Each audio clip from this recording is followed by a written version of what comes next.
জড় ভরতজি ওইখানে কালী মায়ের স্থিতি করে আগে গেলেন। রাস্তায় রাজা রঘুগণ যাচ্ছিলেন।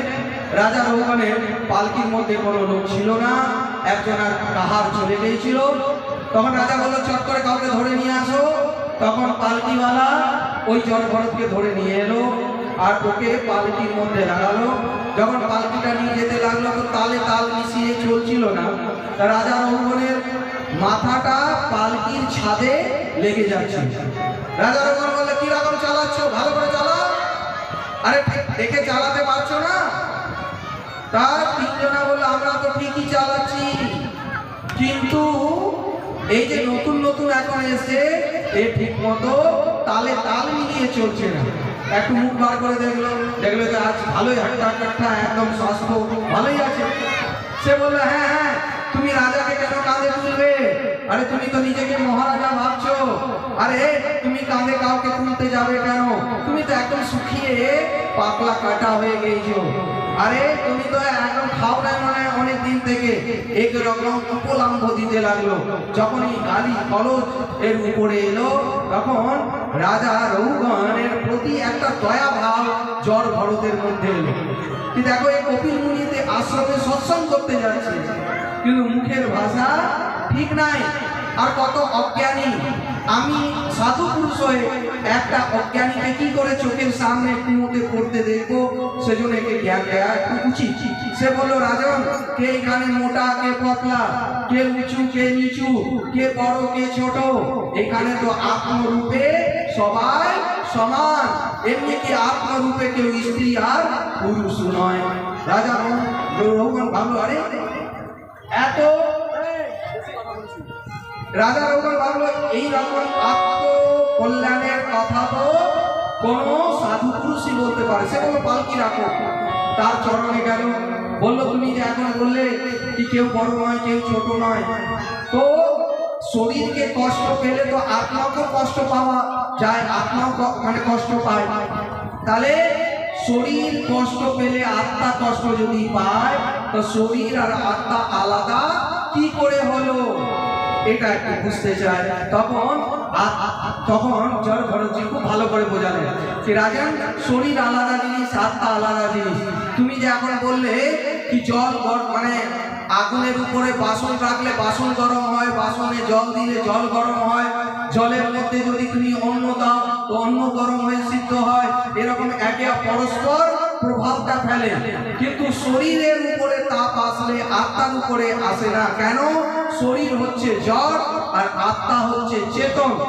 জড়ের প্রভাব চেতনের উপরে কোনোদিন পড়ে না। এইভাবে খুব সুন্দর ভাবাগতির উপদেশ দিলেন। জড় ভরতজি খুশি আনন্দতে নাচতে লাগলেন। আর জড় ভরতজিকে প্রণাম করে ওইখান থেকে এই জড় ভরত রাজা রঘুগণকে ছিল যে পূর্ব জন্মে হিরণ ছিল, যার সেবা করেছিল ভরতজি, সেই সাধু সঙ্গ পেয়ে এই জন্মে রাজা হয়েছিল। তার জড় ভরতের সঙ্গে আবার মিলন হলো আর সাধু সঙ্গ পেয়ে দুজনাই মুক্তি লাভ করলো। জড় ভরতজি জঙ্গলে গিয়ে তপস্যা করে নিজের দেহ ত্যাগ করলেন। বললে ভক্তবৎসল ভগবান কি এরপরে ভারতবংশী রাজার অনেক বৃত্তান্ত এখানে দেয়া আছে। আসে ভগবান শ্রী শঙ্কর্ষণ দেবের ব্যাখ্যা করেছেন সুখদেবজি মহারাজ। নরকের বর্ণনা এই পঞ্চম অধ্যায়ের শেষে করলেন। উনি বললেন 7 লোক নিচে আছে, অতল বিতল সুতল তলাতল পাতাল লোক, আভু ভুয়া স্বজনা তবা। আর নিচে যে 33,000 বছর নিচে, মানে 33,000 বছর নিচে 33 প্রকারের নরক আছে। অন্য অন্য জায়গায় লিঙ্গ পুরাণ, বিষ্ণু পুরাণে 99,000 বর্ষ নিচে 28 ধরনের নরকের বর্ণন করা হয়েছে। ভাগবত করা হয়েছে, যদি করতে যায় অনেক সময় লাগবে। তবু বলেছে संयमिनी पुरी, तामिश्र, अंध तामिश्र, रौरव, महारौरव, कुंभीपाक, बैतरणी, पायोद, प्राणरोध, शिशुपान, लालभाग, এইগুলো হচ্ছে নরক। কে কোন নরকে যায় বলেছে, যদি কেউ কারো হৃদয় মানে শরীরকে কষ্ট দেয়, যা মানে কটু বচন দিয়ে কাউকে দুঃখ দেয়, তো সে संयमनी पुरी নরকে যায়। কেউ কারো যদি বস্তুকে হরণ করে, চুরি করে, মানে জোর জবরদস্তি হোক বা চুরি করে নেয়, সে আন্ধ্র তামিশ্র নরকে যায়।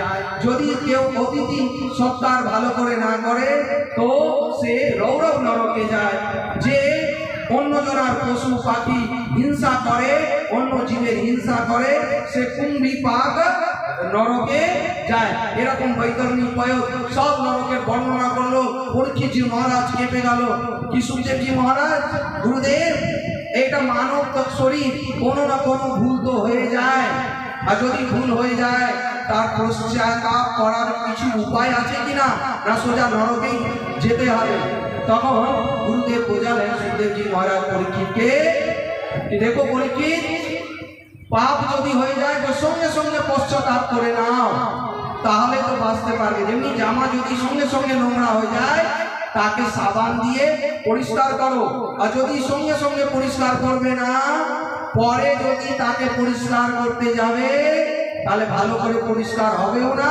আর ওই জামা ওই কাপড়টাকে ধোবির কাছে, ধোপার কাছে পাঠাতে হবে। আর ধোপা কি করবে, একদম সারা রাত জলে ভিজিয়ে রেখে সে ধোপা ঘাটে নিয়ে যাবে। আর ঘাটে নিয়ে গিয়ে কাপড়টাকে কি রকম পেটায় জানো, ধপা ধপ ধপা ধপ, কাপড়ে 12টা বেজে যায়। তাহলে যদি বেশি দাগ থাকে, কলঙ্ক থাকে, তাহলে তো নরকে যেতেই হবে। আর নরকে ওইখানে জমপুরি এই শরীরটাকে একদম ধপার মতন এত মার দেবে যে এখানে কান্না করতে চাইলেও করতে পারবে না, এত দুঃখ কষ্ট ভোগ করতে হবে। ওইটা থেকে বাঁচতে চাও তাহলে একদম সঙ্গে সঙ্গে পশ্চাতাপ করো, আর কান ধরে বলো আগে থেকে যেন আর এরকম ভুল না করি। দেখো, যে ভুলের উপরে ভুল করে সে হচ্ছে দানব, যে ভুলকে শুধরে নেয় আর অন্য ভুল করে না সে হচ্ছে মানব, আর যে ভুল করেই না সেই হচ্ছে দেবতা। আমরাই দেবতা, আমরাই মানব, আর আমরাই দানব। যে ভুলকে শুধরায় না, ভুলের উপরে ভুল করে সেই হচ্ছে এই মানব শরীরের উপরে তার মানও নাই, হোশও নাই, সে মানুষ নয়। আর যার মান আছে, হোশ আছে, আর সে ভুল করে না, সেই বাস্তবে মানুষ। আর যে একদম মান হোশ কিছুই নাই, ভুলের উপর ভুল করে যায়, একদম রাক্ষসী বৃত্তি, সে হচ্ছে দানব। তো এইভাবে বোঝালো। বলে গুরুদেব, সব থেকে সস্তা আর ভালো সাবান কি, যেটা দিয়ে চট করে এই কাপড়টা পরিষ্কার হয়ে যাবে, পাপ পরিষ্কার হয়ে যাবে। তখন ষষ্ঠ স্কন্ধ শুরু হয়, আর ষষ্ঠ স্কন্ধের মধ্যে পোষণ লীলা, পোষণম তদা অনুগ্রহম বলে, কান কোচা তুঝে বসে নাম নাম অষ্ট সদাচার দাস্যা সংসর্গ দোষিতা। রাজন শ্রবণ করো মন দিয়ে, সব থেকে সস্তার ভালো সাবান হলো নামের সাবান। যতই পাপ হয়ে থাকুক, যদি তুমি ঠাকুরের ভগবানের নামরূপী সাবান দিয়ে তাকে পরিষ্কার করো তো নিশ্চয় তোমার পাপ ধুয়ে যাবে। অন্যথা পাপী হয়ে তুমি কোনোদিন স্বর্গে যেতে পারবে না, আর মুক্তি লাভ করতে পারবে না।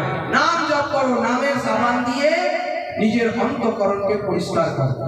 বলো, আচ্ছা এরকম কোনো উদাহরণ আছে গুরুদেব যে এই নামের সাবান দিয়ে পাপী ব্যক্তি বৈকুণ্ঠ লাভ করেছে, সে মুক্তি লাভ করেছে? তখন গুরুদেব বললেন, হ্যাঁ আছে না। একটা কান্নকুব্জ ব্রাহ্মণ, কান্নকুব্জ কোথায়, কন্নৌজের দিকে, কানপুরের দিকে, তো উনি খুবই ভাগবত পাঠ করতেন, খুবই বিদ্বান বিশারদ।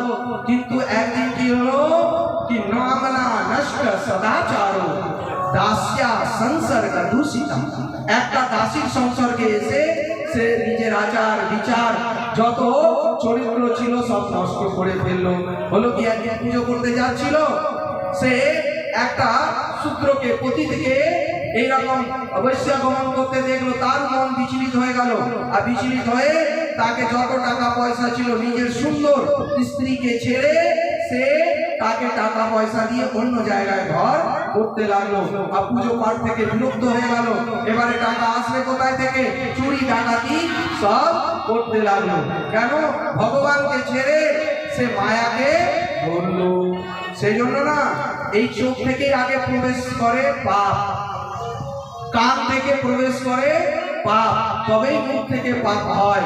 সেই জন্য এই চোখে কি দেখবো কি দেখবো না, কান থেকে কি শুনবো না, খুব সংযমে থাকা দরকার, না হলে আজামিলের মতনই দুর্গতি হয়।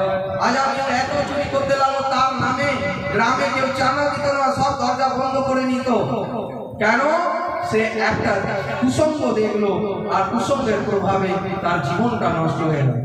তা একটা ভজন ছোটটা বলছি, এটা ভজন নয়, এটা ওষুধ, মন্ত্র ওষুধ। যেমনি ডাক্তার ওষুধ দেয় না, অখিল বাবু ওষুধ দেন যে শরীরটা যেন ঠিক হয়ে যায়, শরীরের সাথে সাথে মনটাও কি করে ঠিক রাখবে। মন যদি ঠিক না রাখো, বলে if health is lost, something is lost. If wealth is lost, nothing is lost. If character is lost, everything is lost. যদি চরিত্র গেল তো বুঝে নাও সবই চলে গেল। সেই জন্য চিত্রের পুজো করো না, চরিত্রের পুজো করো। চরিত্র ঠিক থাকলে পুজো পুরো পর্যন্ত মরার ফল হবে, আর নিজের আত্মায় শান্তি পাবে। আর এই চরিত্রটা ঠিক থাকবে কি করে?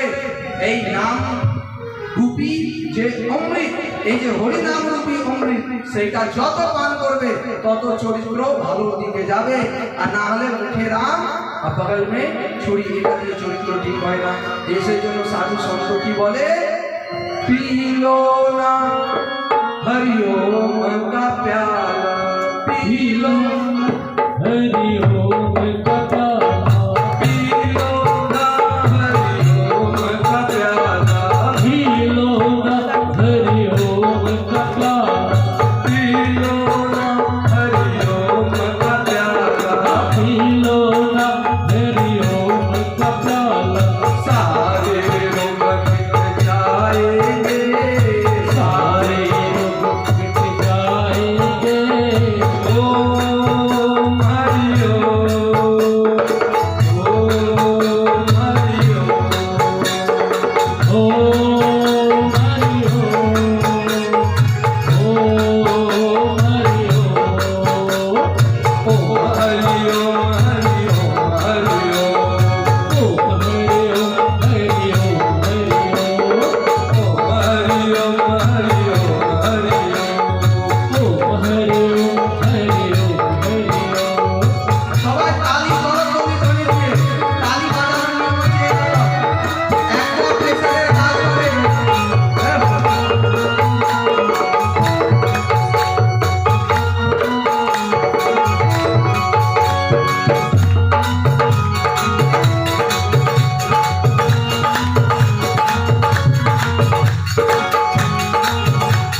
सुन लो, इन कानों से भागवत सुन लो, इन कानों से भगवत सुन लो, सारे रोग मिट जाएंगे, सारे रोग मिट जाएंगे। ओम हरि ओम, ओम हरि ओम हरि ओम, ओम हरि ओम।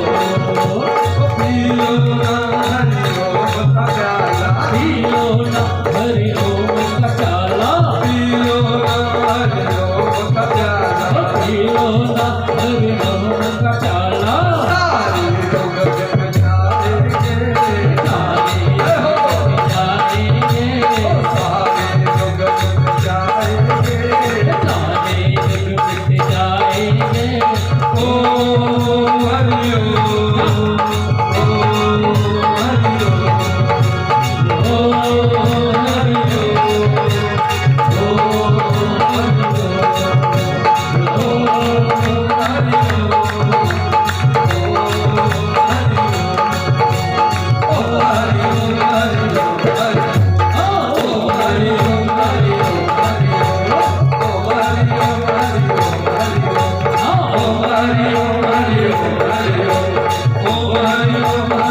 हरि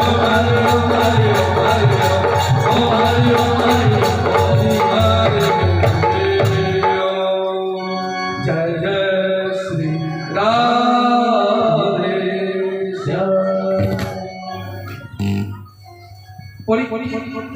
কে বলল দেখো ভুল দেখার জন্য অজামিল পুজো পাঠ ছেড়ে অন্য কাজে লেগে গেল, চুরি ডাকাত। একদিন কি হলো, কিছু বৈষ্ণব সাধু পুরুষ ওই কন্নৌজ গ্রামে এলো, আর আসার পর বললো এখানে কোনো বৈষ্ণবজন আছে, কোন সাধু পুরুষ আছে,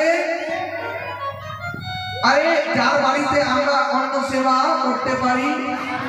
দেখো গ্রামে সবাই তো ভালো থাকে না, কেউ না কেউ তো খারাপ থাকে।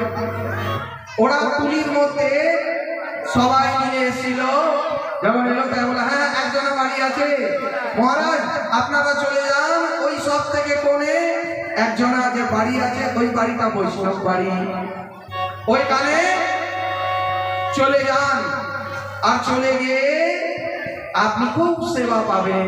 দেখো সবার বাড়ি অন্ন গ্রহণ করাও উচিত নয়, আর जैसा खाए अन्न वैसा হবে मन সেজন্য সাধু পুরুষরা কে দীক্ষিত নয়। আর আমি অতটা একটা কোথাও ঢিল দিই যে একটু ভাব ঠিক কি নাই সেটাও দেখে নিই, তবে দীক্ষিত বৈষ্ণবজন হলে তাহলে আর ভাগ্য শোনার অধিকারীও সেই হচ্ছে যে বৈষ্ণবজনকে খাওয়া দাওয়া এগুলো একবার নিজেকে শুধরাতে চায়, নাহলে ভাগ্যতে কোনো অসুবিধা হবে না। তো বললো ওনার বাড়িতে চলে যান, সে গেল আজামিলের বাড়ি। আজামিল বৈষ্ণব ছিল না, যখন গেল বললো ভিক্ষা দেই, আজামিল ছিল না, তখন বাড়িতে ওনার স্ত্রী ছিল। তখন ওনার স্ত্রী বেরিয়ে এসে হাত জোর করে বলল মহারাজ এই বাড়িটা ঠিক বাড়িতে আসেন নাই, বাড়িটা খুব শুদ্ধ বাড়ি নয়, আমি হচ্ছি গণিকা, আপনি গণিকার বাড়িতে এসেছেন। তখন বললো আপনি অন্যত্র কোথাও যান আর ভিক্ষা নিয়ে আপনারা বিশ্রাম করুন।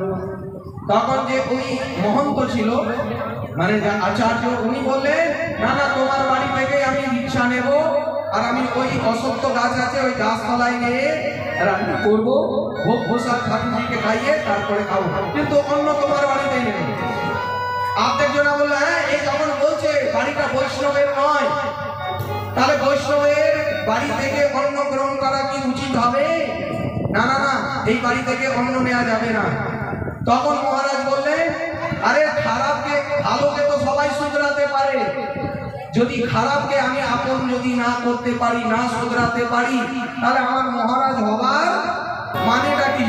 তাহলে এই হৃদয়টা পরিবর্তন করতে হবে, যে খাবে খাও, না খাবে তা যাও, কিন্তু আমি এর বাড়ি অন্ন গ্রহণ করবো।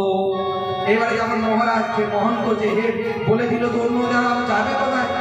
তার বাড়ি থেকে অন্ন সেধা নিল, আর নিয়ে তারা ঠিক গাছতলায় গিয়ে ভোজন প্রসাদ বানাতে লাগলো। তো ভোজন প্রসাদ বানাবার নিয়ম আছে, কি নিয়ম? চান করে শুদ্ধ হয়ে আর ভগবানের নাম নিয়ে যদি রান্না করো, সেই রান্না খেয়ে অসুখ বিসুখ হয় না। আমরা রান্নাঘরকে কি বলি? হিন্দিতে রসোই বলে, মানে যেখানে রস থাকে, আর ইংরেজিতে বলে কিচেন, যেখানে কিচকিচ হয়, ঝগড়া ঝাঁটি চটি পড়ে, আর চটি পড়ে এইরকম কানে হেডফোন লাগিয়ে যারা রান্না বান্না করে, বুঝে নেবেন ওই ঘরে ঝগড়া নিশ্চয়ই হয়। তো রান্না করার সময় একটু ঠাকুরের গান গাইতে গাইতে, নাম নিতে নিতে যদি আপনি রান্না করেন, দেখবেন ওইটা প্রসাদ হয়ে যায়, আর তার আনন্দই আলাদা। সবাই বৈষ্ণবজন সাধুরা মিলে রান্না করতে লাগলো, কে ফল নিল, কে মজিরা নিল, আর নিয়ে গান গাইতে গাইতে এইদিকে ভোজন প্রসাদ হতে লাগলো। শ্রীমন নারায়ণ নারায়ণ নারায়ণ, শ্রীমন নারায়ণ নারায়ণ নারায়ণ, নারায়ণ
প্রসাদ পেয়ে সকালে ভোজনের জন্য দক্ষিণা দিতে চলবে। সাধু বৈষ্ণবকে খাওয়ানোর পর কিছু না কিছু দক্ষিণা দিতে হয়, তাহলে ভোজনের শুদ্ধি হয়। ভোজন করার পর দক্ষিণা দিতে হয়। এইবারে দক্ষিণা দিতে গেল, তখন তার স্বামী আজামিল ছিল। আজামিল বললো, আমার বাড়ি থেকে অন্ন পেয়ে গেলে এটাই অনেক সৌভাগ্য, সোজা রাস্তা ধরো, এখান থেকে যাও, দক্ষিণা দেব না। সাধুরা বললো, আমি দক্ষিণা নিয়ে যাব না। সাধু হট, তিরিয়া মানে স্ত্রী হট, আর বাল হট। বালকরা যদি হট করে নেয়, তাহলে জিদ করে নিলে বাঁচাবো বসে। সাধু হট করে নিল, যাবো না, দক্ষিণা নিয়েই যাবো। তখন অজামিল বলল, কোণে দেখছো লাঠি রাখা আছে, বেশি দক্ষিণা করলে ওই দক্ষিণাটাই দিয়ে দেবো, মানে লাঠি 2-4 লাঠি দেবো। সাধু বলল, তুমি লাঠির দক্ষিণা দাও বা যা কিছু দক্ষিণা দাও, আমি দক্ষিণা ছাড়া যাব না।